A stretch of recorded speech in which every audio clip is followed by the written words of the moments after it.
Hello, Jane. I'm going to show you the progression of the heat wave over the last few days, not just here, but also across Europe. So this is where we started on Monday. See these deep red colours across parts of Spain, France and into the UK when temperatures reached the high 30s. And then we saw that peak on Tuesday. The temperature drops at night. This is today across Germany. The temperature drops at night. And then towards the end of the week, we'll see those higher temperatures across more central and eastern parts of Europe. So it is literally a wave that progresses across Europe, and the peak of it lasted a couple of days across our neck of the woods. But many major towns and cities across Europe will have a sustained period of into the 30s. There's Germany, there's Berlin today at around 38. So not the 40 they're getting.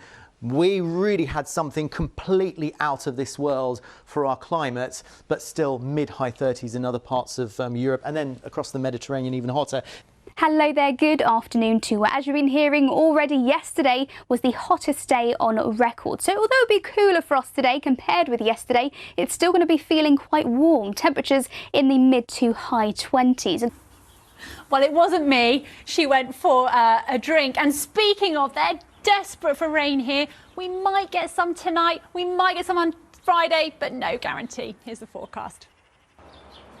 Now, we've seen a lot of the following chart over the last few days. Those hot pinks are finally moving away. It gets a little bit less warm over the next few days, but into the weekend you can see those red colours return, as it could get up to maybe 30 degrees on Sunday. But for tonight, there is the risk of the odd thunderstorm and heavy shower outside, but there are actually pretty well scattered, so many may not see them. It's less hot tonight and tomorrow quite a cloudy story, and it should be mostly dry. Right, Friday we could see some showers heading our way, but they could miss London entirely. We're keeping an eye on that, and then warmer and sunnier into the weekend. That's the weather. Here's the pollen. I have a friend. Right, the pollen, where am I? So the grass pollen is in decline, but we do have moderate levels of wee pollen still around. You can see those brown fields. Never mind that.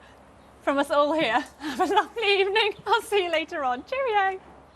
I see you've got an example of what extreme weather can do there. Indeed, we're still seeing the sobering impacts of yesterday's fires, George, and the weather really has provided the ideal recipe for the ground to dry out and, of course, those wildfires to thrive. Let's start with the fact that we've had that exceptional heat, of course, and then the rainfall. The rainfall has been sadly lacking this month. Even in the wettest spots across northern Scotland, those numbers should be up to around 60% by this stage in the month. But look, as we sweep our way southwards, we've had precious little rain at all this month. Hence, the ground is getting browner and drying out. And then, of course, that exceptional heat, which has moved off in towards Denmark and Germany. Denmark had their hottest July day on record today. The heat through the rest of the week then confined to the south, but notice how it rebuilds back towards the UK as we head towards the weekend. Not as hot, though, but temperatures will rise.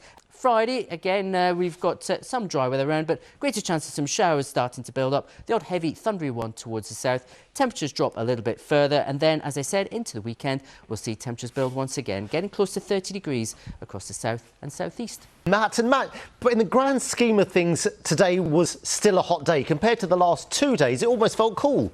It did, didn't it? That's the whole perverse thing about it. The fact that we had such extreme heat. Yesterday, of course, 40 degrees. Today, 27. But that is still about 3-4 degrees higher than we normally expect on a July afternoon. So it has still been pretty warm. It's also been pretty humid out there. And the two are combining for a risk of some thunderstorms this evening. Met Office have a yellow warning out until 10 p.m. It's only a small risk, but it's a risk that's there nonetheless. We're going to start to drag in more of a south to southwesterly direction for wind. And so this weekend, to go with some sunshine, it's going to see temperatures lift back again to the high 20s. That's how it's looking. Assad. Weather now, and after the heat comes the rain. A Met Office warnings in place for thunderstorms across parts of England tonight. Temperatures, though, have now returned to more like what we would expect at this time of the year. Joe Blythe is at Garden Bridgewater in Worsley for us. Joe, quite a dramatic change in conditions overnight, wasn't it? Such a difference, Charlene. I mean, it's so much more comfortable being outside this evening compared with yesterday.